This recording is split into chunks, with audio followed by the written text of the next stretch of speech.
morning, everybody. How's everybody doing today? I hope everybody's just doing fantastic. If you're at work or have to go to work in a few hours, I hope you guys are having a great shift and will have a great shift. But if you work graveyard, I hope you guys have a good day's sleep. How's everybody doing? Doing better. A lot better. Background noise, not noise, music. We're going to be hearing metalcore, no vocals compilations from this year. Yeah, from Metal Guitar Stuff. That's the channel name. I'm playing my phone on the Bluetooth speakers right now through YouTube. But yeah, no, it's just I was thinking the other day, I was playing a lot of jazz, Skyrim, Minecraft for the past few episodes and everything, and it's just like maybe it's time to like play some metal again, I don't know. But kind of uppity. This past week has just been really cloudy down here, like more than usual, more than I'm used to. I wish it was accompanied by rain, to be honest, but I'm just happy that we get this much. Don't get me wrong, I like the summer and everything. I love the sunshine. San Diego can be very, very beautiful when the sun's out and everything, but unlike most people who are from out here, I get kind of tired of it. So there's that. Short episode today, and I don't mean like I plan it to be a short episode, but in reality, I'm gonna go longer than I expected. No, I didn't have time to charge up my battery, and here's why. So yesterday, my one day off a week and everything, I went through this whole thing for 13 minutes and everything, making an episode, until I realized, there's how do you say it? I didn't turn my fountain power on, and because I didn't turn it on, everything that was being recorded was just silence. And when I went back to replay the footage through my camera, absolutely zero sound. So I was like, but it was only 13 minutes. So I deleted all that stuff and everything, restarted the old metalcore playlist I was playing, and decided to start over again. And so, I did it. Set everything back up, make sure my SD card was all cleared out and everything, so I don't really have a limit for how short I can make the episode. My battery fully charged, and I can get over almost 2 hours on this one battery pack. So, man, this is actually really good, actually, if you guys can hear it. It's not that bad. But, how do you call it? So, I start recording again. Make sure my fan power's on. Make sure I'm recording. Everything's great. It's over an hour of just me going on about various different topics and everything like that. And honestly, I feel like I don't know if you guys felt that. Personally, I felt like it was one of the more personal, real episodes that a lot of people can like really relate to, because I'm sure all of us who work have gone through things like this, if not identical, at least similar. So everything was said and done. Over an hour. Cool. So I finished recording, sign out, and everything like that. I'm like, awesome. So I start putting my stuff away. I get my laptop so I can plug everything I need to plug into my laptop. Realize my laptop's dead. I didn't charge it. So I go and I charge my laptop for a few minutes. Turn it on. Cool. I have an old... for my old video, I have it still set up on my Filmora editing software. So I exit all that out and everything. I already have the final product saved, so I didn't need to save everything else. And I open it up again so I can put in the new videos. I go to my files for my SD card, and I start exporting the videos, or importing the videos into the editing software, and a message pops up. It's like one or more files can't be found, yada yada. I'm like, what? So it only gives me one file, because the thing about my SD card, or at least my camera in general, is that in every 30 or 35 minute mark, it cuts off the video there and just opens up another video file automatically, and it doesn't affect when I edit it all together. It doesn't sound like I'm cutting off anywhere. If you guys listen to my other videos in the entirety and everything, especially the very lengthy ones, it's just one smooth transition. So I've learned to work with that. It's not like a big deal or anything like that. So only one file shows up, and in reality there should have been 3. So I'm like, what? So I start playing that one, see which one I got, and I realized that file is from an old video. And I'm like, what? It's from an old video. And I'm like, hold up, what the hell? And so I keep looking through my files and everything, and I realize the only video footage that I have in there is from old videos, and even at that, those files were corrupted. And I'm like, what is going on? And so it wasn't a great day yesterday, but like, what do you call it? So I guess you could say that was kind of the straw that broke the camel's back.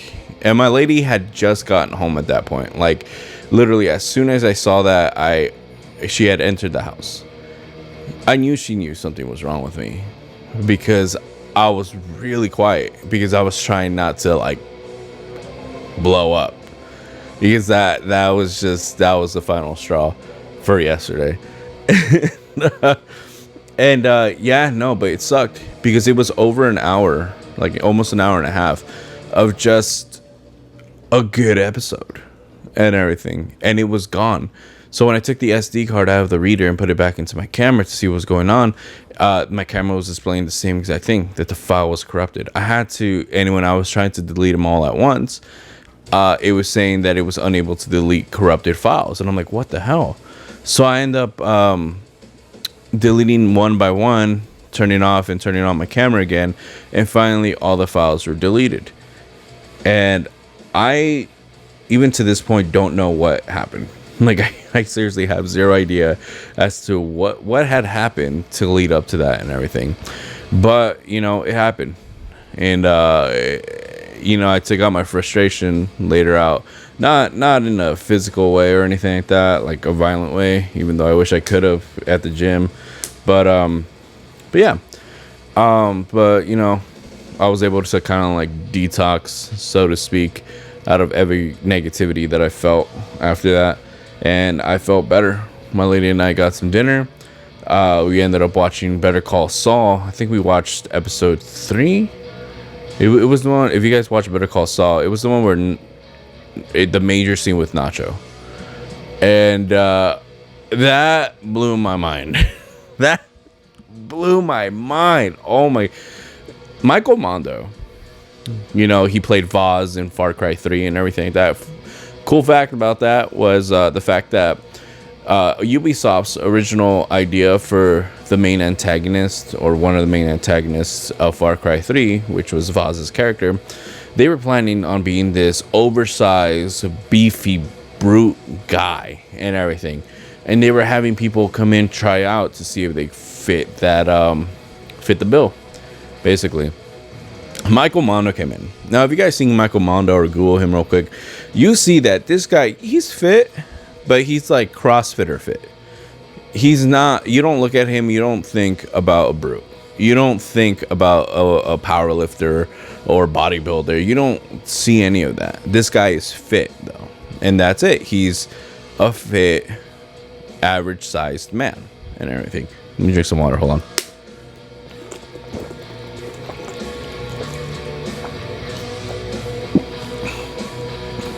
Well, Michael Mando came in. Oh, man, water's good. Michael Mando came in. And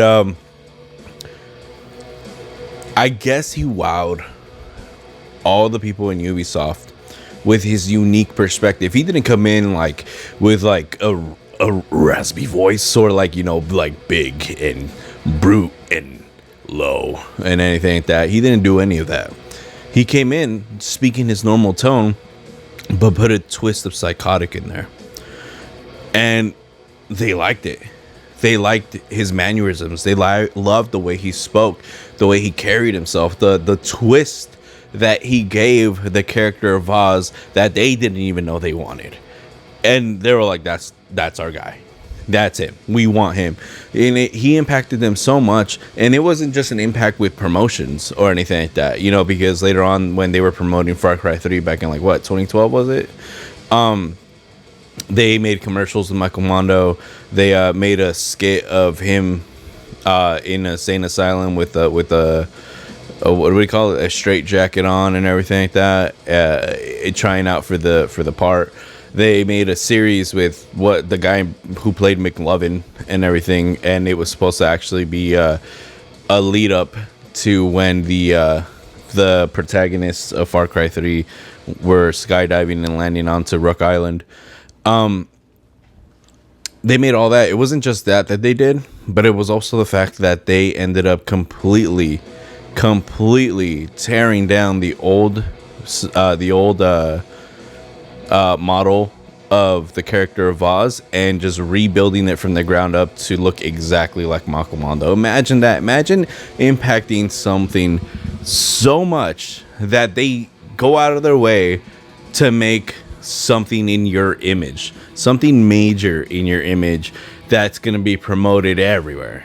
That's how much of an impact he had. And it's crazy. It's like, good on him. And I could see it because you watch him in Better Call Saul and everything. This guy is cool. He's chillax. He doesn't act like Vaz. You know, the only thing similar with Vaz is how he looks and how he talks, because that was his voice. But other than that, his demeanor, his mannerisms, his way of carrying himself, his way of reasoning, yada yada. His character Nacho's Better Call Saul it's the complete opposite of Vaz from Far Cry 3. And honestly, that just shows the range that Michael Mando has. And it's just like, you know, it's really, guy's a great actor. And that episode that we watched last night, oh my god. It was, ooh, man. Side note, aside from the music, you might from time to time hear my dishwasher. It's harder to hear my dishwasher with this microphone because, you know, it's a higher quality, better one, that any loud source of noise that hits it more directly than other noises is the main focus, while the others don't really come out. My music will be louder than the dishwasher, so you'll be able to hear my music more than the dishwasher. But yeah, just a quick side note for that. So yeah, Better Call Saul. Honestly, I can't recommend it enough. I was talking to one of my coworkers the other day about this game called Alien Isolation. When that game came out in like what, 2013 to 2014, I think it was 2014 or 2015, one of those years. 13, 14, or 15, even though it might be 14 or 15. I forgot. I was definitely still living in San Francisco. You know, I remember that movie came out. That video game came out. And when it was coming out, I personally didn't see many of the promotions for it or anything at all. I didn't see any commercials. All I would see is posters when I would be going throughout the city, going to and from work, walking or skating or whatever. That was really about it.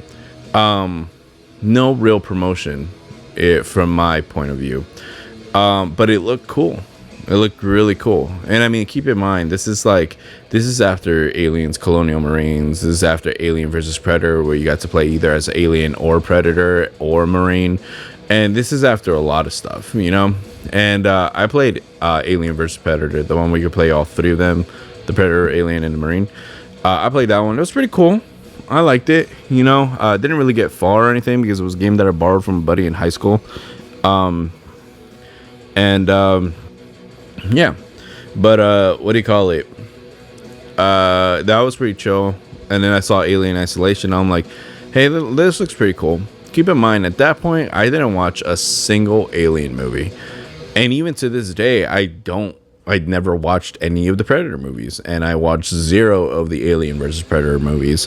So like I'm at this point, I'm only versed with the Alien side. That's it. You know, I slept through Alien Covenant, you know.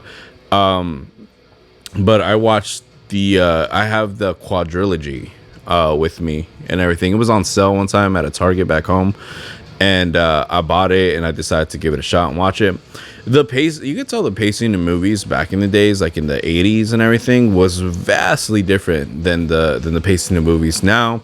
I'm not saying it was a bad thing or anything like that. Honestly, I'm a little more impressed with that, with the fact that when it comes down to like having props and trying to bring people to an alternate reality, and where things like that are a thing and everything, like the xenomorphs, and actually portraying them and making them look, not just look alien, but walk, move around, and sound alien.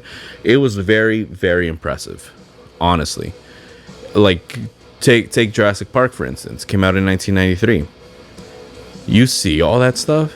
You see how a lot. Yeah, some of it CGI. Which, by the way, I could say CGI for Jurassic Park in 1993, very impressive. Holy, it still holds up.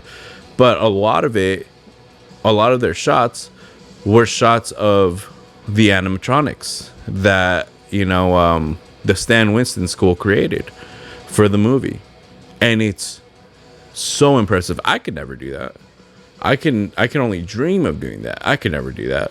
The fact that they managed to do all of that stuff, and it reminds me of the picture of George Lucas surrounded by all the props for Star Wars. There's an entire room just head to toe in props that they had and they used for all their movies. Yeah, modern day CGI, modern day green and blue screens and everything like that make the job easier and a lot cleaner, because there's not everything cluttered up and everything. And it does bring a new level of visual experience to films and TV shows and everything. And I'm impressed with that too. I mean, look at the last couple of movies we had. It's impressive as all hell. It's just, just like everything else, the way movies used to do things like that back in the day with minimal CGI, it still holds up. And even before that, it was just, what was it? It was stop motion. Although I would say I'm really impressed with stop motion, because you could tell it's fake. Yeah, I mean, by today's standards, but it's just like the amount of dedication and patience to do a repeated motion over and over and over again for who knows how long, just for a single second of film. Oh my god. Yeah. And don't get me started on hand-drawn animation from back in the day. But yeah, so where was I going with this? Oh yeah, Alien. So I watched the quadrilogy. Movies really fell off once the third one hit, to be honest. I don't even remember what happened on the fourth one, but the first two I liked a lot. And so at that point, when Alien Isolation, I saw it like on posters, I had no idea about any of the Alien movies. But I could say what really, really got me interested in them. I bought it regardless. And I bought it, I let it download onto my Xbox and everything like that, because I have the physical copy. I remember once it completely downloaded, I started playing it. Excuse me. I started playing it, and it was cool. The way you move around is it's very smooth, I gotta say. And it just looked very futuristic, but it looked very retro at the same time.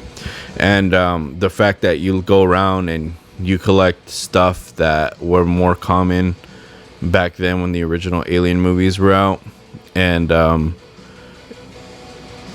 even though it's outdated by today's standards, but yeah, and how do you say it?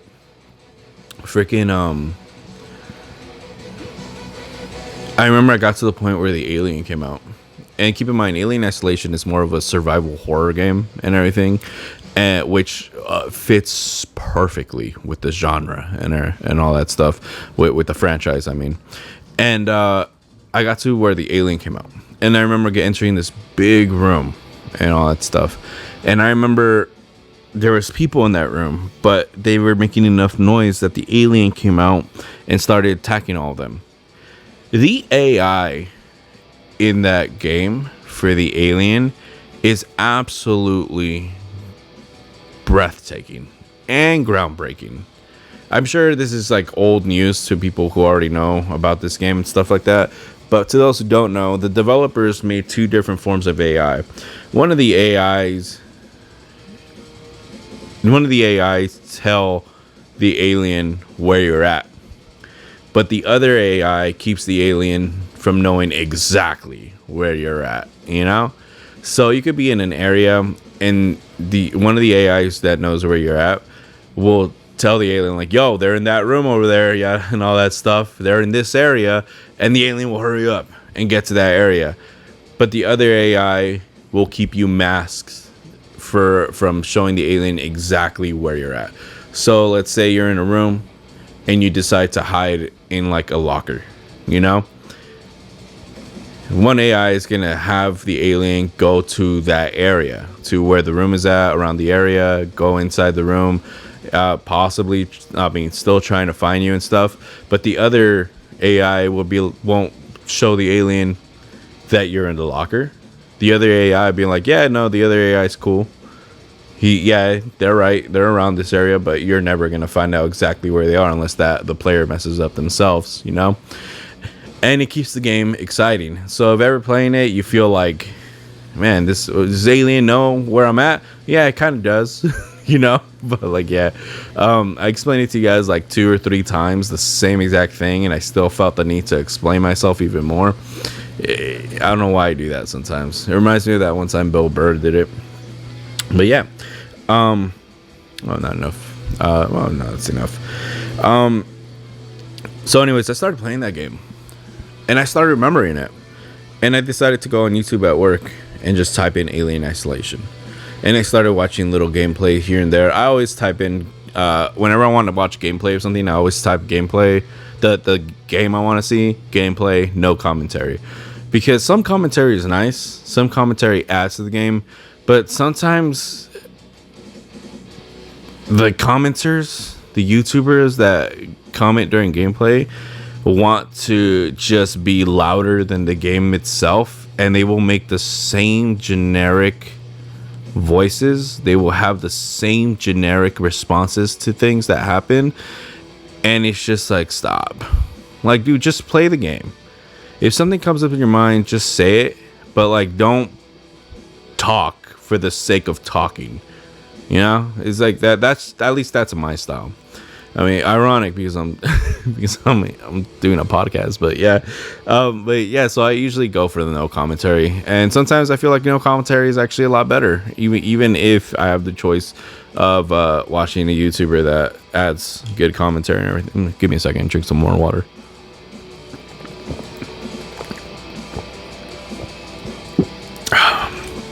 Delicious. Excuse me. So yeah, my cat Kiwi and my cat Chef are sleeping on the same tree right now, and it's adorable. Yesterday, you know how they say animals can sense when you're like down or something? Pretty sure that's true, because yesterday I was pretty down, but which is why I did the podcast. I thought it was gonna really make me feel better. But like throughout the entire day, my cat Peaches, she was just trying to be around me all the time, having me pet her, always trying to be close to me and everything like that.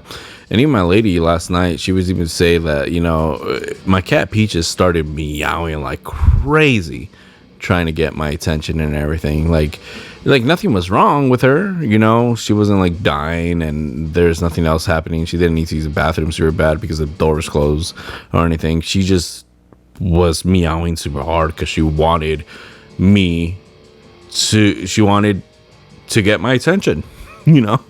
So yeah, she's cute. She has a cute little meow. I love it. Where is she right now? She's probably just sleeping like a lazy cat. Oh man. So yeah, so anyways, back to Alien Isolation. I was watching gameplay of it, and honestly, it's the only survival horror game that I've ever played and everything. And some people think survival horror means games like zombies or like, paranormal stuff, ghosts and all that stuff, because they see horror and that's immediately what they think. Horror can be anything that evokes that feeling in you. And I would say if you were a character that went to an unknown region and you were so ill-equipped to fight an enemy that completely, how do you say it, is superior to you in every single way, it's scary. You can't hurt it with guns because you don't have the firepower required like the Colonial Marines. You had no idea this creature even existed. You don't know what to do and you don't have anything. And it's your best hope is to try and just get away. But every single movement that you do, everywhere you go, is like either filled with faulty, like helping Joes, which is our robots, other people on the ship who are just going crazy because they just want to get out and survive and they don't know who you are, or even the alien. You know how crazy the AI response is for the alien? It's the fact that I remember one time let me finish the other story. When I entered the room, they had people and the alien was like killing them and everything like that. I remember I played that room twice. The reason was because the alien was walking around the area. The room was very big with 2 floors, and multiple staircases. The alien was going around the area trying to search if anything else was there. The thing was, I remember at one point I popped my head out from behind the cover, and when I did, because I was on the 2nd floor, I'm trying to look down to see where the alien was. The alien happened to be looking straight at my direction and immediately ran to where I was at. I couldn't get away. I was done for, so I died. The second time was the fact that I was able to like further bypass the alien. The alien left and it didn't see me at all. And I remember going to the door, because you had to go to this door in the middle of the room and unlock it with this machine you just barely find. I knew the aliens went up through vents and everything to crawl around, but this alien, I had no idea that this alien crawled up the vent and just stayed there waiting to see if anybody was passing by where it was just at. And I passed through there and it saw me and immediately went back out from where it came in. Yeah, I was like, that's it. And I stopped playing for some time until one time I was compelled to play it again. I was just like, I should give it a try. And it was probably like over a year, because the last time I played it was in SF, and when I picked it up again, I was already down here in San Diego. What do you call it? I had to replay through that section again. This time I avoided the vent from walking directly under the vent. Went around. I managed to unlock the door and continue through. And I was like, all right. Okay, I'll give the rest of the game a shot. And I'm glad I did. I beat it all. It's amazing. But yeah, no, it's just like, one time I remember I was walking around when I was trying to get myself acquainted with the controls again. And I remember at one point I ended up, I think, hitting right trigger, and I had this wrench equipped, and I ended up hitting the wrench against the wall. There was no enemies around. There was no one around me, but I accidentally hit the wall with the wrench because I pressed the wrong button. I had no idea that when you make that instant noise, that brings the attention of the alien. The alien was nowhere near there. I didn't hear it crawling around in the vents. I didn't hear its footsteps. I didn't hear its screeches or anything like that. Nothing. It wasn't around me. And you even have this handheld radar thing that shows if there's anything around you, and there was nothing. I hit the wall, and it just grabbed the alien's attention, and the alien made its way towards me. Next thing I know, it drops from a vent, screeches, and kills me. And it's like Jesus. But so that's an amazing thing, you know. And I was reading other people's comments about their experiences when playing the game, and one of them was, and I didn't even know this because I never use them. You get noisemakers, no matter what. You get noisemakers throughout the game. You can craft them, you can find them, whatever. And it does what it does. It makes noise. So when you use one, you use it the way you expect it to use it.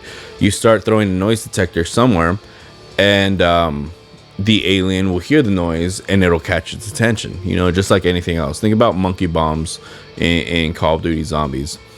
So you throw the noisemaker, the alien's like, oh crap, noise, and it runs over to that area to investigate and everything. Unlike other video games, when you can use them to set up a distraction so you can get past an area that's usually very well patrolled, or the enemies there. This alien, if you use too many noisemakers, this alien's AI will condition it to learn from it, you know. So if you throw noisemakers at nothing, at the beginning the alien will just run over there to investigate the noise to see what's going on in the area. But if it finds nothing, it'll keep trying to search for you or anything else.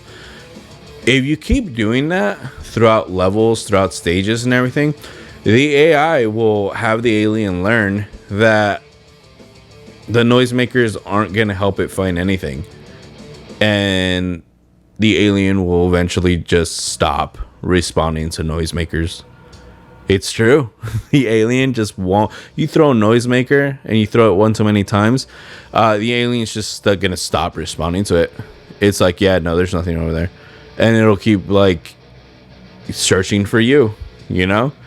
And but I read another story where someone managed to condition the alien to learn that every time it threw a noisemaker, when it followed the noisemaker, it was gonna find food, because this person only threw noisemakers at enemies. And when when the enemies were like, what the hell is that, next thing they see is an alien charging towards them. So every time they threw a noisemaker, the alien would always run to it, because to them, hey, the noise means food. And so yeah, it's sick. It's so cool. The game is so cool and everything. It's just like, it's very unique, I gotta say. If you're a fan of the Alien franchise, anything that has to do with aliens, I say give that game a shot. And anyways, I was talking about it with my buddy, and he was like, yeah, no, I've seen it around, I just never understood it. And I was like, it's a survival horror game, man. Like, if you love survival, if you love horror and everything, and you love aliens, this game is perfect for you. Trust me. The only thing in the game that actually gives you any sort of fighting chance is when you eventually manage to find a flamethrower, because, you know, as you know, nobody likes fire, especially aliens. And how do you call it? So what do you call it? It's crazy how this happens. So the alien runs up to you. If the alien ever sees you, knows where you're at, and you happen to have the flamethrower and you switch to it and start shooting the alien with flames, the alien is going to freak out and run away. Here's the thing, though. You know how I was mentioning that the AI learns, that the alien learns, you know, with the noisemaker and all this other stuff? This is another thing that the alien starts learning. So the alien, when it starts trying to attack you whenever it sees you and anything, and you take out your flamethrower and shoot flames out of it, it's like, oh crap, this person has a flamethrower. The alien won't stop trying to kill you after that. It won't try and avoid you, because in the end of the day, you are prey to it, you know, and it's a predator. Ironic. But like, how do you call it? So it won't stop going after you, but it'll learn, because it'll be weary of you when it sees you.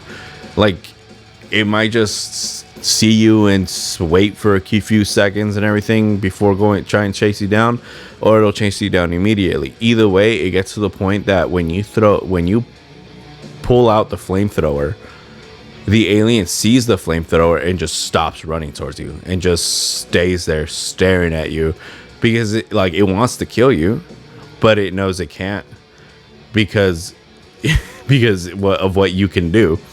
And I read this one story where this person did that they had the flamethrower, but they had such little, like not much fuel left. Like they had probably enough fuel for like maybe a second or two of fire, and that's about it. And there hasn't been any additional fuel canisters that they were able to find. So they got to a point where they were about to beat the section, but the alien popped out from nowhere and started chasing them. They pulled out the flamethrower, and the alien saw it, and because the player was using the flamethrower numerous times up against them up to that point, the alien learned and just stopped.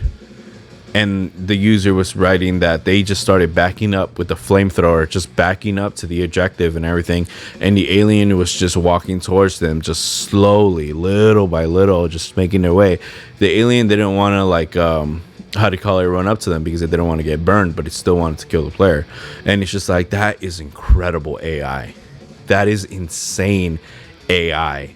You know, it's like, how many developers, like, I know there's a lot of developers that put so much detail and care into, you know, their work and everything, and I applaud those developers, but in this type of scenario, it's so different. You know, it's so impressive, and it's like, who'd have thunk, you know?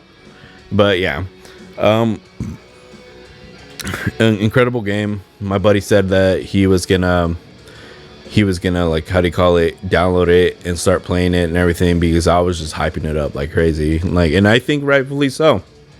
Like, say again, you guys didn't play Alien Isolation yet, I highly encourage you to do so.